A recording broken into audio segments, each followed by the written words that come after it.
Hi, this is Benson Paul. Welcome to post market session. ഇന്നത്തെ മാർക്കറ്റിലേക്ക് നമ്മൾ നോക്കുന്ന സമയത്ത് ഒരു ഗ്യാപ് ഡൗൺ ഓപ്പണിലാണ് നമ്മൾ നിഫ്റ്റി ഓപ്പൺ ചെയ്തേക്കുന്നത്.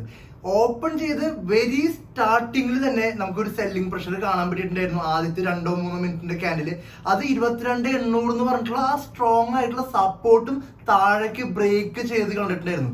അതിനുശേഷം വളരെ ഇമ്മീഡിയറ്റ് ആയിട്ട് തന്നെ പ്രൈസ് തിരിച്ച് ഗെയിൻ ചെയ്ത് പോണതാണ് കാണാൻ പറ്റിയിട്ടുണ്ടായിരുന്നത്. അതിനുശേഷം നമ്മൾ ലൈവിൽ നമ്മൾ പറഞ്ഞിട്ടുണ്ടായിരുന്നു, അതായത് ഇന്ന് വലിയ മൂവ് ക്യാച്ച് ചെയ്യാൻ നോക്കേണ്ട ആവശ്യമില്ല, ചെറിയ സ്കാൽപ്പിംഗ് പോലത്തെ ട്രേഡ് എടുത്താൽ മതി എന്നുള്ളതാണ്. അതേപോലെ തന്നെയാണ് മാർക്കറ്റ് മൂവ് ചെയ്തേക്കുന്നത്.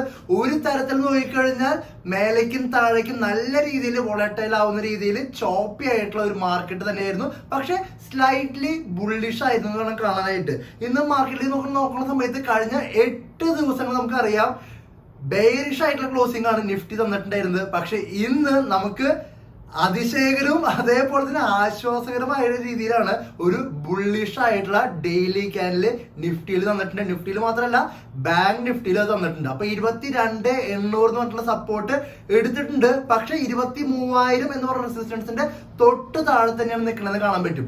OI നോക്കുന്നത് കാണാൻ പറ്റുന്ന കാര്യം എന്ന് പറഞ്ഞു കഴിഞ്ഞാൽ 23,300 highest call option OI buildup ഉള്ളത്. അതേപോലെ തന്നെ 22,800 പുട്ട് ഓപ്ഷനും നല്ല രീതിയിൽ ബിൽഡപ്പ് ഉണ്ടെന്നുള്ളത്. അതായത് OI ഡാറ്റ പ്രകാരം നോക്കുന്ന സമയത്ത് നമുക്ക് കാണാൻ പറ്റുന്നത് ഈ പറഞ്ഞ പോലെ തന്നെ 22,300 റെസിസ്റ്റൻസ് ആയിട്ടും 22,800 നമുക്ക് സപ്പോർട്ടും ആയിട്ടാണ്. പക്ഷെ അതിന് തൊട്ട് മുന്നായിട്ട് 23,000 എന്ന് പറഞ്ഞിട്ടുള്ള ഒരു റൗണ്ട് നമ്പർ ലെവലും കൂടി ഉണ്ട്. ആ 23,000 എന്ന് പറഞ്ഞ ലെവല് ബ്രേക്ക് ചെയ്യുകയാണെങ്കിൽ ഒരു പക്ഷേ ഒരു ഷോർട്ട് കവറിംഗ് ഒക്കെ പ്രതീക്ഷിക്കും. കാരണം 23,300 നല്ല രീതിയിൽ സ്ട്രോങ് ആയിട്ട് ഷോർട്ട് ചെയ്തേക്കുന്ന കോൾ ഓപ്ഷൻ സെല്ലേഴ്സിനൊക്കെ നല്ല രീതിയിൽ പണി കിട്ടാൻ ചാൻസ് ഉണ്ട്. അത് കാരണം കൊണ്ട് തന്നെ 23,000 എന്ന് പറഞ്ഞ ലെവല് വളരെ കീനായിട്ട് ഒബ്സർവ് ചെയ്യുക. പിന്നെ സാധാരണഗതിയിൽ നമ്മൾ കാണാറുള്ള കാര്യം എന്ന് പറഞ്ഞു കഴിഞ്ഞാൽ സ്ട്രോങ് ആയിട്ടുള്ള ഒരു ഡൗൺ സൈഡിലേക്ക് മൂവ് ചെയ്യുന്ന സമയത്ത് ഇന്നിപ്പോ എന്താണ് ഒരു റേഞ്ച് ബൗണ്ട് ആയിട്ടുള്ള ഒരു മാർക്കറ്റ് ഫോം ചെയ്തിട്ടുണ്ട്. കുറച്ച് നാളുകൾക്ക് ശേഷം ട്രെൻഡിങ് ആയിട്ടുള്ള കഴിഞ്ഞ 2-3 ദിവസം നോക്കുന്നത് ട്രെൻഡിങ് ആയിട്ടുള്ള മൂവുകളായിരുന്നു. കഴിഞ്ഞ തിങ്കളാഴ്ച നോക്കുന്ന സമയത്തും നല്ല ട്രെൻഡിങ് ആയിട്ടുള്ള മൂവ് ആയിരുന്നു. അത് വെച്ച് നോക്കുമ്പോൾ ഈ തിങ്കളാഴ്ച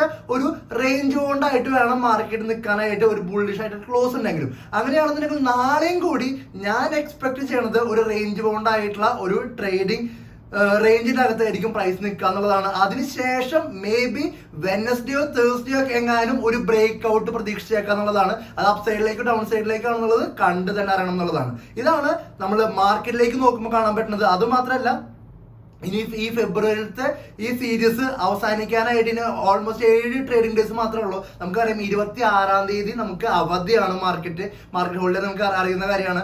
മാസത്തിന്റെ മന്ത്ലി ക്യാൻഡിൽ നോക്കുന്ന സമയത്ത് നമുക്ക് കാണാൻ പറ്റുന്നത് 1, 2, 3, 4, 5 അഞ്ചാമത്തെ ക്യാൻഡിലാണ് ബെയറിഷ് ആയിട്ട് ക്ലോസ് ആവാൻ പോണത്. ഈ ഒരു ഫെബ്രുവരി മാസത്തിലെ ക്യാൻഡില് കുഴപ്പമില്ലാത്തൊരു സൈസ് ഇപ്പോൾ ഫോം ചെയ്തിട്ടുണ്ട്.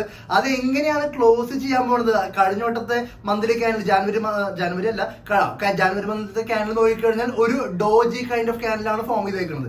ഈ മാസത്തെ ക്യാൻഡിൽ നമുക്ക് എങ്ങനെയായിരിക്കും ഫോം ചെയ്യാമെന്ന് അറിയാനായിട്ട് വളരെയധികം എക്സൈറ്റ്മെന്റ് ഉണ്ട്. അപ്പോൾ ഡാറ്റയിലേക്ക് നോക്കുമ്പോഴാണെങ്കിലും നമ്മൾ ചാർട്ടിലേക്ക് നോക്കുമ്പോഴാണെങ്കിലും ഇപ്പോഴും ഒരു സെല്ലിംഗ് പ്രഷർ തന്നെയാണ് നിലനിന്നുകൊണ്ടിരിക്കുന്നത്. ഇനി ബുള്ളിഷ് ആയിട്ടുള്ള പ്രസൻസ് എപ്പോൾ വരുന്നുള്ളത് നമുക്ക് കണ്ടു തന്നെ അറിയാം.